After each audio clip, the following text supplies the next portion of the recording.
어저께 우리가 말씀드린 것처럼 예수님께서는 철저하게 홀로서 십자가의 그 길을 걸어가셨습니다. 제자들이 배반하고 또 무리들이 배반하는 그런 일을 당하면서 오직 홀로 십자가로 가셨습니다. 이 사건을 보면서 저는 그렇게 또 아침에 기도하면서 생각이 나더라고요. 이런 모습을 보면 그 모습 속에 우리의 모습이 있었다, 우리도 그곳에 있었다라고 생각이 들면서, 그렇다, 우리는 우리의 공로로는 구원을 받지 못한다, 오직 하나님의 은혜와 예수 그리스도의 공로 때문에 구원을 받은 것이다 라는 것을 또 깨닫게 되었습니다.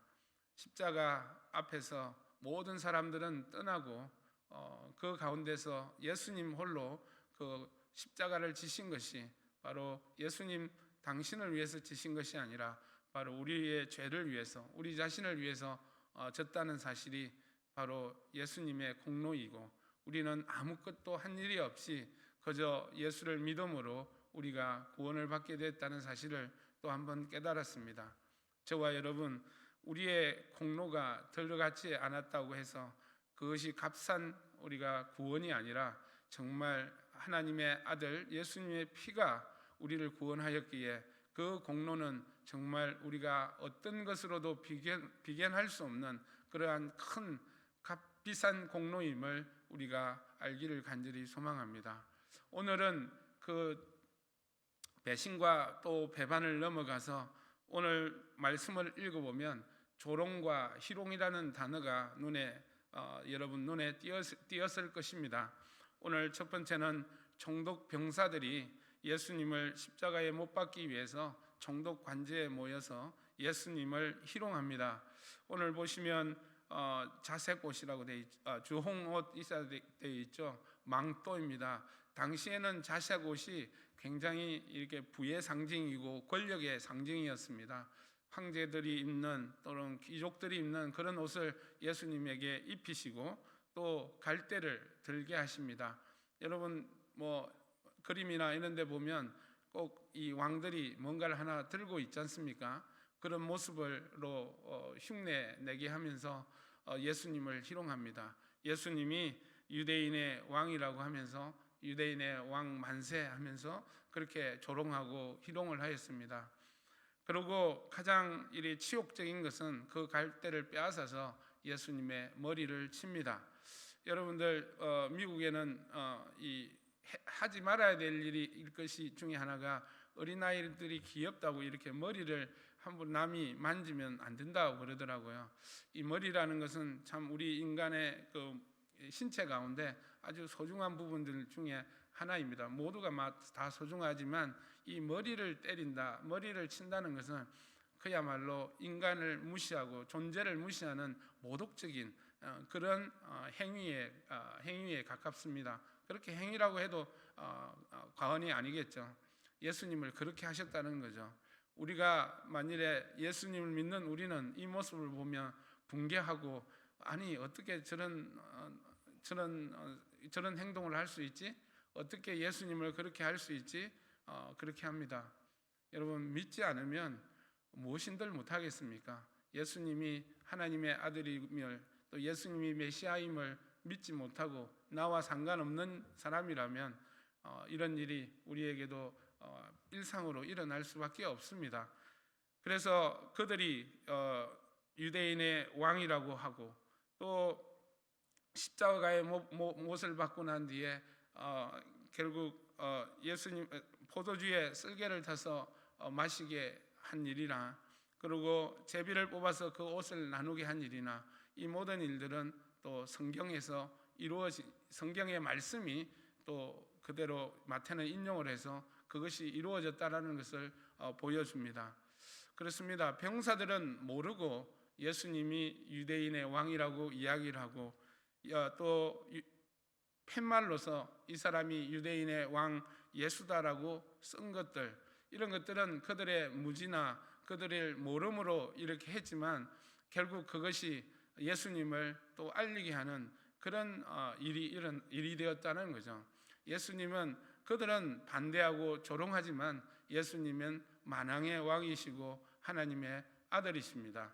하나님께서는 이런 사람들의 조롱거리를 통해서 또 예수님이 예수의 만왕의 왕이라는 사실이 또 퍼지게 되었다는 것, 알려지게 되었다는 사실을 아시기를 원하고, 또 이 말씀 가운데 마태는 또는 성경의 기자들은 무엇을 알리려고 하느냐, 이 모든 일들이 하나님의 말씀이 성취되는 것이다 라는 것을 말해 주려고 하는 것이죠. 예수님이 조롱받고 희롱받는 이 사건이, 십자가의 사건이 하나님의 뜻이고 하나님의 계획이 지금 성취됨을 세상에 보여주는 그런 사건을 보여줍니다. 그리고 또 다른 조롱이 있습니다. 이번에는 사람들이 십자가에 못 박힌 예수님을 조롱하면서 하는 말입니다. 네가 하나님의 아들이면 내려와서 너 자신을 구원해 보아라. 그러면 내가 믿겠다라고 이렇게 말합니다. 또 대제사장들과 율법학자들과 장로들도 함께 조롱하면서 그 똑같은 말을 합니다. 어디 많이 들어보지 않았나요? 내가 하나님의 아들이거든. 이것은 여러분 마태복음을 읽어보시면 앞부분에 나옵니다. 언제 나옵니까? 4장에 나옵니다. 네가 하나님의 아들이거든 돌을 빵으로 만들어 보아라. 네가 하나님의 아들이거든 성전 꼭대기에서 뛰어내려 보아라. 이런 마귀의 유혹, 마귀의 시험이 기억나지 않습니까? 똑같은 말이 오늘 27장 예수님이 십자가에 달린 그 순간에 대제사장들, 종교의 권력가들과 무리들이 예수님에게 말씀했습니다. 네가 하나님의 아들이냐? 네가 너 자신을 구원해봐라. 이렇게 하신 거죠. 예수님께서 당장 천군 천사를 동원해서 그들을 진멸하고 하나님이 심판을 내려서 그들을 진멸할 수도 있겠지만 예수님은 그대로 계십니다. 마귀의 시험을 받았을 때는 어떻게 마귀를 물리칩니까? 말씀으로 물리칩니다. 하지만 예수님은 침묵하십니다. 십자가에 못 박혔으니 힘이 없어서 말을 못한다. 그렇게 단정하기보다는 예수님께서는 침묵하십니다. 여러분 성경을 쭉 보시면 예수님이 잡히고 신문을 받고 이렇게 판정을 받고 십자가에 못 박히고 죽으심을 당하실 때까지 말을 몇 마디 안 하십니다. 거의 침묵으로 일관을 하시는 것이 예수님의 십자가의 길이었습니다. 왜 침묵을 하셨을까요? 어제도 잠깐 이야기하신 것처럼 그 침묵으로 말미암아 우리에게 새로운 길을 열어주시기 위해서 침묵을 하셨다는 것이죠. 그 침묵은 결국 하나님께서 죽은 자 가운데 예수님을 살리셔서 예수님의 정당성과 예수님의 의로움을 세상 만방에 알리기 위한 그 길이 바로 십자가의 침묵을 통해서 일어난다는 사실이죠. 그 침묵을 통해서 일어나는 것은 예수님께서 말씀을 통해서 마귀를 물리치셨지만 이제는 침묵을 통해서 그 죽음의 세력을 이기시는 그런 역사를 이루어내신다는 거죠. 예수님이 내려오셔서 그들을 진멸하지 않으시고 십자가에 달린 것은 바로 우리를 누르고 있는 그런 죽음의 세력을 이기게 하시기 위한 그것이 바로 예수님의 침묵이라는 것이죠. 그것을 통해서 우리에게 생명의 길, 더 이상 죽음의 길이 아닌 생명의 길을 열어주기 위해서 십자가에 달리셔서 침묵하셨다라는 것이죠. 그것이 바로 예수님의 침묵이 주는 의미입니다. 그 예수님의 침묵은 아무것도 하시지 않은 것 같지만 이제 하나님께서 이스라엘 백성들을 이끌고 홍해를 가르듯이 그러한 새로운 길을 만들어내는 것이 바로 그런 예수님의 침묵이었다는 사실을 저와 여러분들이 아시길 바랍니다. 홍해 앞에서 이스라엘 백성들은 어떻게 했나요? 하나님의 종인 모세를 비방하고 애굽으로 돌아가려고 그렇게 아우성치지 않았습니까? 우리를 죽게 했다고 이렇게 아우성치지 않습니까? 오늘 그 모습처럼 오늘 십자가에 달리신 예수님을 향해서 이스라엘 사람들은 뭐라고 이야기하나요? 네가 한번 구원해봐라. 그것이 구원의 길이냐? 우리를 너희가 네 자신도 구원하지 못하는 그 길이 어떻게 그것이 구원의 길이 되겠느냐? 이렇게 조롱합니다. 그러나 하나님은 모세를 통해서 홍해를 갈라버리게 하십니다. 예수님께서는 십자가를 통해서 그 죽음의 길을 여시고 새로운 생명의 길을 예수님이 직접 걸어가셨다라는 것이죠. 그래서 그 길이, 십자가의 침묵의 길이 우리들에게는 생명의 길이 되었고요, 그것이 하나님께로 가는 길이 되었고요, 그것이 참 진리의 길이 되었습니다. 그래서 요한은 그렇게 고백하시잖아요. 예수님이 아니고서는 하나님께로 나갈 자가 없다라고 이야기를 합니다. 그래서 주님이 바로 내가 길이요 진리요 생명이라고 말씀하신 것 여러분 기억나시죠? 그것이 다른 것이 아니라 예수님께서 죽음의 길을 여시고 새 생명의 길, 생명의 길을 걸어가셨다라는 것이죠. 우리가 이제 생명의 길, 생명을 얻는 길은 어디에 있느냐? 바로 예수님을 따라가는 그 길에 있다라는 것이죠. 그 모든 새로운 길이 어디에서 시작되었느냐? 바로 십자가의 침묵에서 시작되었다는 것, 십자가의 그런 모든 고통을 참아내셨다는 것, 그것이 바로 우리가 새로운 길을 걸어갈 수 있는 그 시작점이 되었다라는 것입니다. 그래서 혹자는 이렇게 말합니다. 십자가는 끝이지만 또 새로운 시작점이다 라고 이야기합니다. 저는 그것에 동의합니다.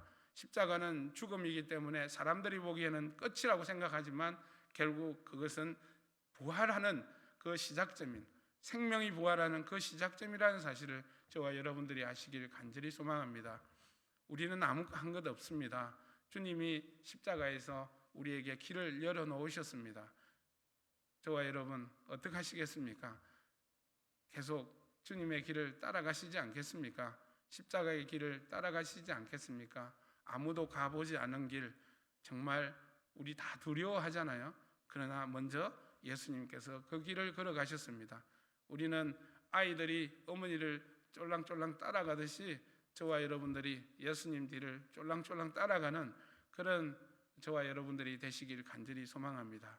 그래서 여러분들 가운데 생명이 풍성하게 열매를 맺는 그런 일들이 저와 여러분들 가운데 있기를 간절히 소망합니다. 기도하겠습니다. 사랑과 은혜가 충만하신 하나님 아버지, 참 감사합니다.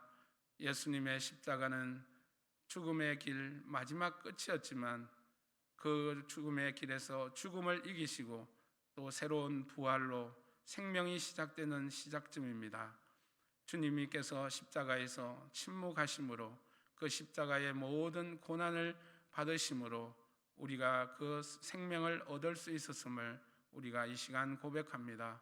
주님 아버지 하나님, 더 이상 내 뜻과 내 생각을 고집하지 않게 하시고 내 길을 걸어가지 않게 하시고 주님께서 보여주신 길, 걸어가신 길, 그 십자가의 길을 우리가 따라갈 수 있기를 간절히 소망합니다. 우리의 눈에는 어렵고 고통스러운 길일지 모르지만 그 길은 바로 생명의 길이요 우리를 살리는 길임을 알기를 간절히 소망하고 또 그 길을 끝까지 따라가는, 주님 다시 오실 때까지 그 길을 따라가는 우리 모든 공동체 한 사람 한 사람 되게 도와주시옵소서. 감사하며 예수님 이름으로 기도드립니다. 아멘.